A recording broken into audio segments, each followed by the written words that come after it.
the Apple Watch Ultra versus Garmin. But which Garmin are we talking about here? Well, I have a few on hand. I've got the top of the line triathlon watch with the transflective display. That's the Forerunner 955. I also have the Garmin Epix Gen 2, which is a bit more comparable because of its bright AMOLED touchscreen display.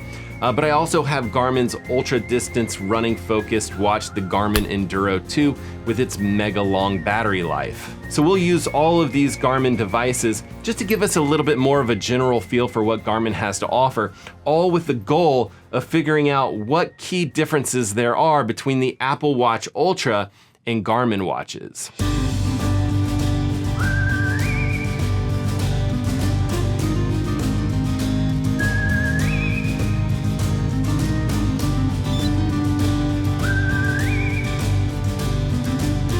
Okay, I don't want to spoil this video for you, but I don't think we're going to come to some sort of grand conclusion about which watch is the ultimate sports watch for every single person in the world. Instead, I kind of want to hone in on 10 key differences between these two watch brands. But before I do that, I do quickly want to touch on a few similarities that might be a little bit surprising to you guys. And the first one is the watch bodies themselves. Now, the Apple Watch Ultra has a titanium watch body and a sapphire lens. If you compare that to Garmin, they don't use the same material on all of their watches. Yes, the Apple Watch Ultra is going to look like a beast in terms of durability when you compare it to some of the lower end Garmin units, but Garmin makes quite a few watches with a similar titanium watch body and sapphire lenses. And both Apple and Garmin, when you look at those titanium options, they're extremely durable, but yes, they still can scratch over time. You'll see a little bit of scratches on the bezel of this Garmin Epix. Not as many scratches on my Apple Watch Ultra, but I have seen other users with scratches along the edges of their titanium watch body. But the sapphire lenses on both of these watches seems to hold up even better than the titanium. I would just say be careful. Don't let your diamond ring scratch across the top of the sapphire lens or anything like that. That's the kind of stuff that could potentially scratch these particular watch faces. And then secondly, as far as similarities goes, and this is a funny one, if we're trying to determine between which GPS watch is best, we might look at GPS accuracy to determine those results. And if we actually look at the Apple Watch Ultra versus the Garmin, or at least Garmin's modern devices, the results is, they're really a toss-up here. They're both significantly better than other brands I've tested on this channel, and I can't for the life of me distinguish between the two of these particular watches. I wouldn't claim one victorious over the other. And I know what you're thinking, that's because both of these watches have dual band GPS chips, meaning that they can connect to multiple satellite systems at the same time to really dial in on the accuracy. But there's other brands that have that. Polar and Coros, Amazfit, lots of other brands have access to that similar multi-band GPS chips, and yet they don't compare too favorably when you compare GPS accuracy to either of these watches. So I think it has more to do with antenna design, maybe the power that they're feeding these GPS chips, or the learning algorithms that are really used to fine-tune the GPS signals here. But either way, both of these brands, they have fantastic GPS accuracy. Now, I'm sure there's thousands of other similarities, but this video is about the key differences. And I'll start with buttons. I'd say any touch points on these devices is worth having a look at, but the basics are that Garmin watches have 5 buttons, and the Apple Watch Ultra has 3 buttons. Technically, it's 2 buttons and a digital scroll wheel that can be pressed, but Apple Watches are much more dependent on that touchscreen. Without the touchscreen, the Apple Watch Ultra is pretty much impossible to use, which is a shame because touchscreens can struggle in a lot of situations, wet conditions in particular. And while all of the Garmins that I'm looking at here today have touchscreens, Garmin doesn't rely on them to perform any certain function. If it's something that you can do with a Garmin watch, it's something you can do by buttons. For Garmin, touchscreens are more of an added convenience. But in all honesty, I do find myself using the buttons much more frequently because they're more tactile, they're faster, they're a bit more precise. And don't even get me started about like when you have gloves on and you get into that sort of situation. But I get the impression that Apple is trying to set things up where you start things once and then everything else is handled automatically so you don't have to fiddle with touchscreens or buttons. So if you're at the pool and you're doing a swim set and you start using a kickboard, you don't have to fiddle with your watch. The Apple Watch Ultra will automatically figure out all of that stuff and add it to your swim total. Similar, if you're running and you end up running to a track, the Apple Watch Ultra will automatically detect that. You don't have to exit an activity and start a new track workout activity type. It's a lot of machine learning under the hood, and in that regard, I do think that Apple is doing a good job. For example, Apple Watches tend to be a little bit more precise when it comes to wake up times when you actually look at sleep tracking data. And even though Apple's algorithms do seem a bit more precise, I still think that I like the way that Garmin displays sleep data right on the watch. You can get this morning report. Most of their modern watches has it. It'll give you details about your day, how ready you are for training based on your sleep, your stress, your HRV, your heart rate variability, all of your previous activities. There's also sleep details available as a widget. All the widgets are customizable, so you can kind of see them or place them wherever you want to. But it does tend to give you a little bit more insight into your sleep or lack of sleep and how you might feel as a result. Now, Garmin also has something called body battery, which basically shows you how much energy you have left throughout the day. And then Garmin will, of course, track steps.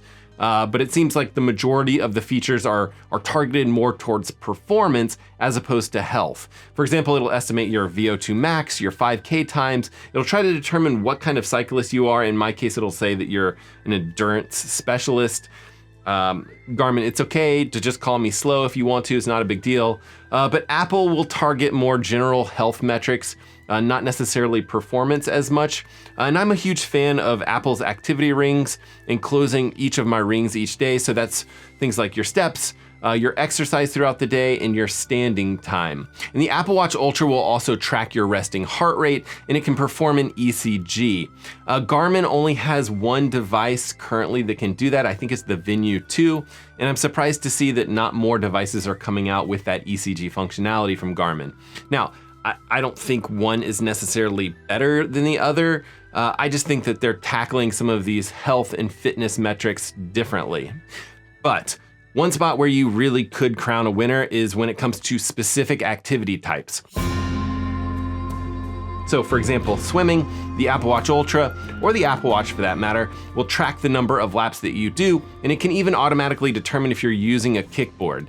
And while you're not using your arms when you're kicking, it'll still count all of those meters or yards towards your total distance. Now, Garmin swimming activity does things a little differently. It'll automatically detect distance just like the Apple Watch, but it also has something called drill mode, where you can switch it to this mode, do whatever drill set or kick set that you want, and then select the appropriate distance to be added to the workout. And for me, using those tools, I end up getting very accurate swim distances using that Garmin swim activity type. And then I'll say the split button also seems a little bit more functional on the Garmin. Yes, this is a perfect time to say that I know real swimmers don't wear watches, and they certainly don't get splits while they're doing their workouts. But Garmin has this split button. It'll save your split times so you can look at all of that stuff later. It'll also change the display to show rest time and repeat on time. So if you're not super familiar with swimming, a lot of swimmers base their intervals on certain leave interval times. So if you finish a 50 in 45 seconds, you might leave on the 1 minute, so you have 15 seconds of rest, and Garmin will clearly display all of that information for you. It's a spot where I'd really like to see Apple improve upon. Now, when it comes to cycling, Garmin watches can connect to power meters, cycling radar units, speed cadence devices, pretty much anything that's out there, pretty much anything in the cycling world is made to work with Garmin in their AMP Plus communications protocol or Bluetooth. Now, Apple only has Bluetooth as an option, and while you can use third-party apps like Work Outdoors to get more cycling devices connected, it's still pretty limited here. And then on to running, where I'd say both companies, as I mentioned before, do a fantastic job of tracking GPS location, giving you very good detailed splits and pacing.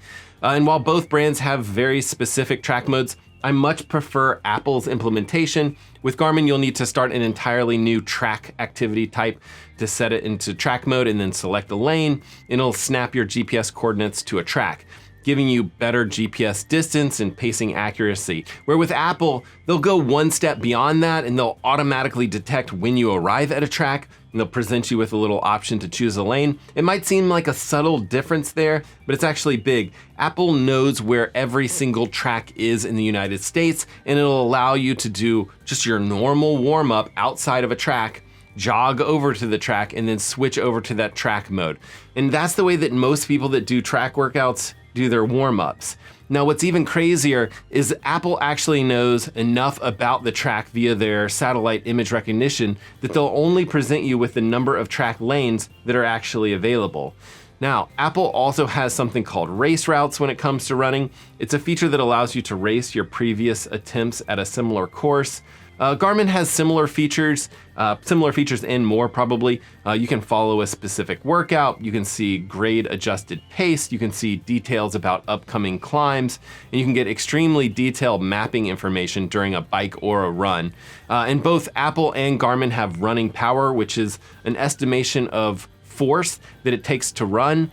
So for example, if you're running up a hill at 7-minute pace, it takes more power than running down a hill at 7-minute pace. And those are the 3 sports that I'm into personally. Comment below if you're into something else that either Garmin does well or Apple does well. I always learn, a ton from you guys in the comment section. It's kind of fun to chat with you guys down there.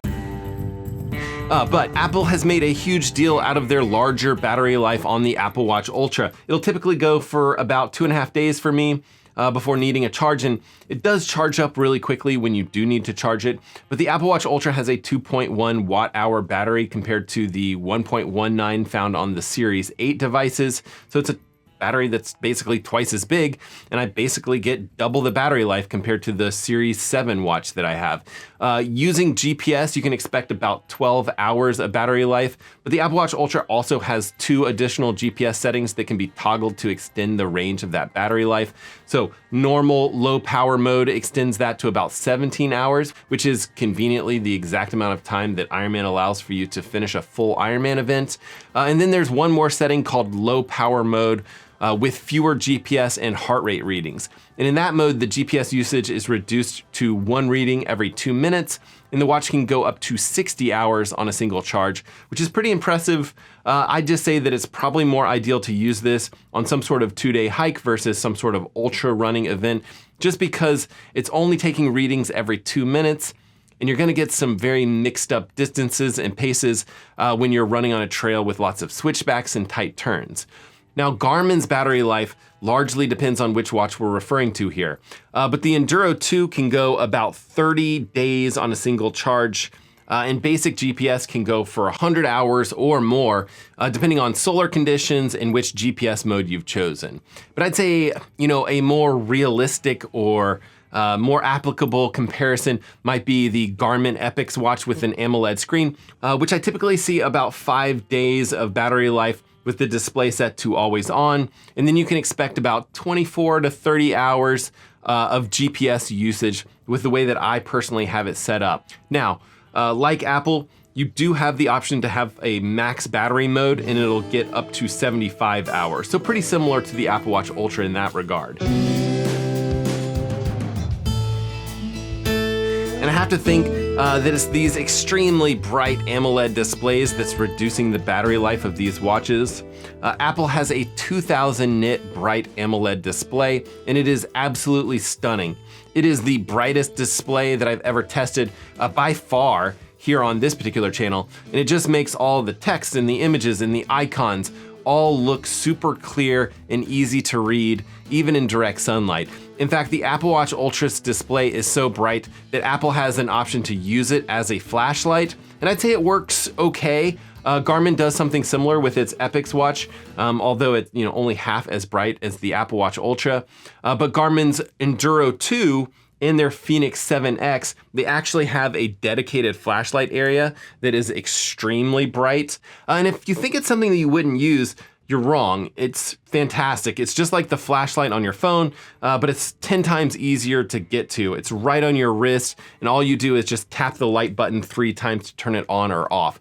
But speaking of the Garmin Epix, the AMOLED screen, that display is 1,000 nits of brightness. And of course, Garmin still has a ton of options that have that transflective displays, which do tend to do well in direct sunlight. And they're a little bit easier sometimes to just glance at and see the details on the screen that way. But it's hard to say if Garmin is going to continue down that route. Garmin just announced the 965 and the 265, both of which are AMOLED screens. So maybe, that's the future direction for Garmin watches. We'll just have to wait and see. Now, maybe I should have saved this key difference for last, but to me, the Apple Watch Ultra will always be a smartwatch first and a sports watch second. Whereas Garmin watches, they're the opposite. Their primary focus, and even the way the operating system is designed and set up, it's all set up as an endurance-focused sport watch first, and then as many smartwatch features as possible. So when you're looking at something like overall operating system responsiveness, you can sometimes see issues with the Garmin. Maybe they're slowing down the clock speed of the GPUs when it's not in use, and then that first touch or that first button press, it all feels extremely slow and non-responsive. And then again, after that, it kind of speeds up and you're good to go. Whereas Apple, I think that Apple maybe prides itself on its responsiveness, even at the expense of battery life. The Apple Watch can, of course, make calls, easily respond to text messages with full keyboards, and even see full images as attachments. Whereas Garmin really only shows you notifications, and then they'll allow for some limited responses when using it with an Android device. Granted, those limitations when it comes to responding to text messages and things like that, that has more to do with Apple not allowing other devices to work with their iPhone ecosystem. But regardless, it is still a limitation of Garmin devices.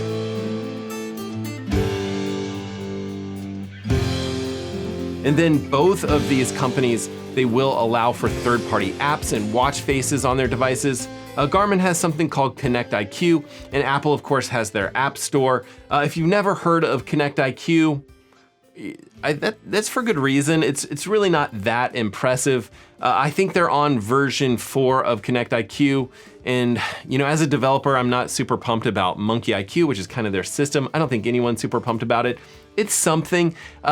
It's way better than not having any option at all, which is where most watch manufacturers are. But when you compare it to something like Apple's App Store and what watch OS apps can do, I'd say it's night and day differences there. And then add that to the fact that most companies are very incentivized to be part of the Apple Watch and watch OS because it's such a big platform, and it just ends up allowing you to do lots of cool things like turn on lights around your house, lock your front door, or even open and close my garage right from my watch. Now, there's probably a million more differences that I should be touching on. Be sure to let me know what I've glossed over or missed completely in the comment section below. I'm all about kind of continuing the conversation down there. But as always, make sure you're getting out there, swimming, biking, running, rinsing, and repeating it all over again. And we will see you guys on the next one. It is the brightest display that I've ever detested.